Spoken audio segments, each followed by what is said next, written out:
Good afternoon viewers. আজকে আমি কথা বলছি কানাডার স্কুলিং ভিসা নিয়ে। ক্যানাডিয়ান স্কুলিং ভিসা এটা আমাদের দেশে এখন অত বেশি পপুলার না হলেও অনেকেরই কিউরিসিটি আছে। অনেকে পড়ছেন এই মুহূর্তে কানাডাতে। আই গেস 5 to 7 ইয়ার্স থেকে এই ক্যানাডিয়ান স্কুলিং ভিসাটা আস্তে আস্তে করে মানুষ জানছে এবং তারা তাদের কিডসকে পাঠাচ্ছে। স্কুলিং ভিসা লাইকওয়াইজ যে ইউনিভার্সিটি আমরা পড়তে চাই না, ইউনিভার্সিটি কিংবা কলেজে অনেক রকমই, কিন্তু চ্যালেঞ্জেসটা হচ্ছে যে স্কুলটা চুজ করা এবং রাইট স্কুলে বাচ্চাটাকে পাঠানো। এইটা ওপেন না আসলে মার্কেটটা। কলেজ ইউনিভার্সিটি যত ওপেন, এই এডুকেশনের এই সিস্টেমটা আসলে ওপেন না। এখানে যেটা হয় যে এজেন্ট কাজ করবে স্কুলের জন্য, সেই এজেন্টকে সিসিজি লাইসেন্স থাকতে হয় এবং তাকে ওই স্কুলের সাথে যেটাকে বলে যে partnership agreement is a must. তো যাই হোক, আই থিঙ্ক এজেন্টরা পার্টনারশিপ এগ্রিমেন্ট যাদের আছে তারাই হয়তো কাজ করে বা অন্যরাও কাজ করতে পারে। সেটা স্কুলটা তখন ডিফারেন্ট হয়ে যায়, মানুষকে অনেক বেশি ভোগান্তির মধ্যে পড়তে হয়। স্কুলিং ভিসার ফিজ একটা কোশ্চেন থাকে, কেন যাবে, কতদিন লাগবে, আচ্ছা যাওয়ার পরে কি হবে। তাহলে 12 গ্রেড এখানে করে বা A-level বাংলাদেশে করে এখান থেকে না হয় ইউনিভার্সিটি গেল, এটাই হয় সাধারণত। কিন্তু গুড থিং ইজ অনেকেই জানে না যে আসলে যদি স্কুলিংটা কমপ্লিট করে কানাডাতে, লাইক এখানে কেউ 8-এ পড়ছে, সে অটোমেটিকলি কানাডাতে 9-এ যাবে, অথবা 11-এ পড়ছে যে 12-এ যাবে, তাহলে তার কিন্তু কোনো গ্যাপ থাকছে না। তার যে একটা গ্যাপ হয়, অনেক সময় মানুষ মনে করে যে না 9 শেষ করে 10-এ যায়, আসলে ওরকম ব্যাপারটা না। যে ক্লাসেই পড়ছে ইমিডিয়েটলি সে তার নেক্সট ইনটেকে নেক্সট সেমিস্টারে অফার লেটার পাওয়ার কথা। এবং কানাডা যদি 12 গ্রেড, আসলে একটা জিনিস আছে, A-level করছে তাহলে 12 গ্রেড কেমনে হবে।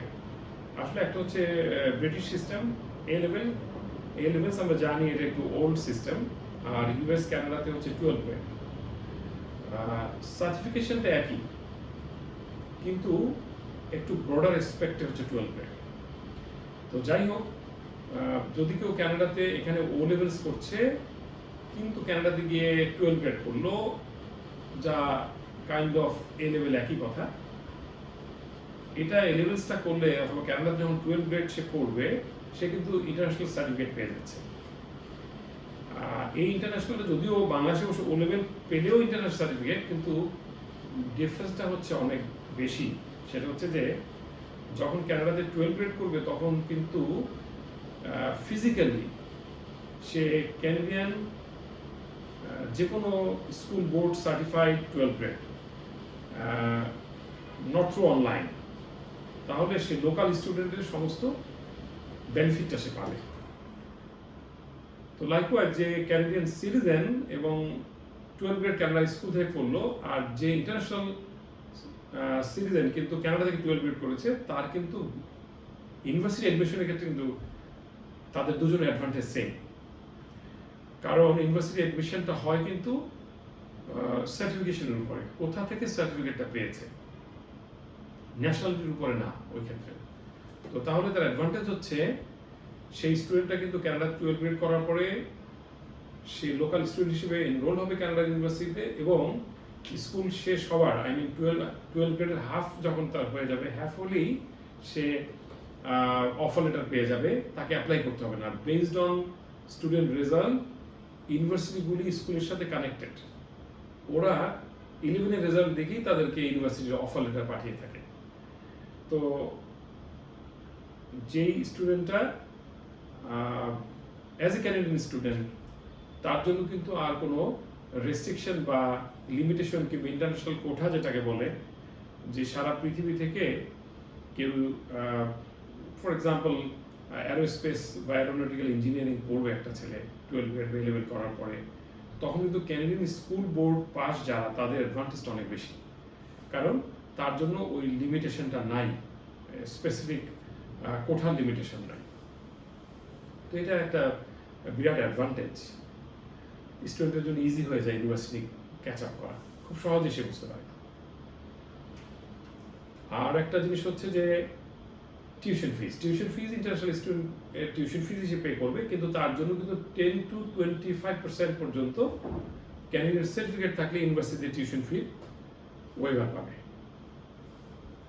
তো যেটা এখান থেকে গেলে কিন্তু ডিরেক্টলি ইউনিভার্সিটি সেটা পাবে না। তারপরে যেটা হয়, স্টুডেন্টরা যখন 2 ইয়ার্স কানাডাতে গ্রাজুয়েশন করে ফেলে, এরপরে গিয়ে সে 3 ইয়ার্স ওয়ার্ক পারমিটে অলরেডি অটোমেটিক এনরোল হয়ে যায়, এবং ওই 3 বছরের ওয়ার্ক পারমিটে যখন সে কাজ শুরু করবে 1 বছর পরেই, তার মানে 2 ইয়ার্স গ্রাজুয়েশন এবং 1 ইয়ার ওয়ার্ক পারমিট সে পিআর এর জন্য অ্যাপ্লাই করে ফেলবে। তার মানেটা হচ্ছে কি, যে স্টুডেন্টটা পড়াশোনা শেষ করার আগেই সে কিন্তু পিআর পেয়ে গেল। আগে বলতে জাস্ট 2 ইয়ার্স প্রোগ্রাম কমপ্লিট করার পরে, এরপরে সে করতে পারে, মাস্টার্স করতে পারে, 4 ইয়ার্স প্রোগ্রাম আছে। তো এটা হচ্ছে অ্যাডভান্টেজ। হ্যাঁ, ফিজ, ফাইন্যান্সিয়াল একটা ম্যাটার। ফিজের ব্যাপারে যদি আমরা বলি, আসলে এখন পর্যন্ত Canada most affordable tuition fees compare to Australia, compare to United state, compare to United kingdom. এবং ওখানটায় গেলে তো কোনো ইমিগ্রেশন পলিসি নাই। রাদার কানাডাতে এই মুহূর্তে অ্যাভারেজ টিউশন ফি 15 থেকে 18,000 ক্যানাডিয়ান ডলার স্কুলগুলিতে, ক্যানাডিয়ান ডলার, এগেইন আমি বলছি নট ইউএস ডলার। কিন্তু আপনি যদি ইউএসএ বা অস্ট্রেলিয়াতে বা ইউকেতে সেম গ্রেডে পাঠান, এর ডাবল অথবা 2.5, মানে 2.5 গুণ হতে পারে, বাট মিনিমাম ডাবল। কিন্তু অপরচুনিটি কি আছে? The student has to come back no matter what. So এই জিনিসগুলি দেখার ব্যাপার আছে। আর it's the most safest country in the world, আমরা সবাই জানি। It's a academic country. So why not, please contact with us. আমাদের প্রফেশনাল টিম আছে এখানে।